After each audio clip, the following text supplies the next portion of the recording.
How to unblock on Viber. If you have a chat for a blocked account, you can easily unblock it. Tap on that conversation.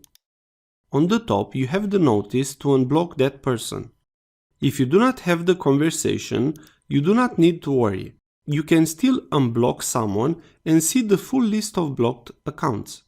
Tap on the More button from the bottom right. Tap on Settings. Tap on Privacy.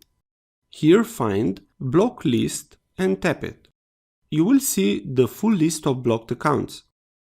If you wish to unblock a person, just tap on the Unblock option near that contact. Now this person is not blocked anymore. If this was useful, please like, share and subscribe. Also, if you have any questions, please ask them in the comments area below.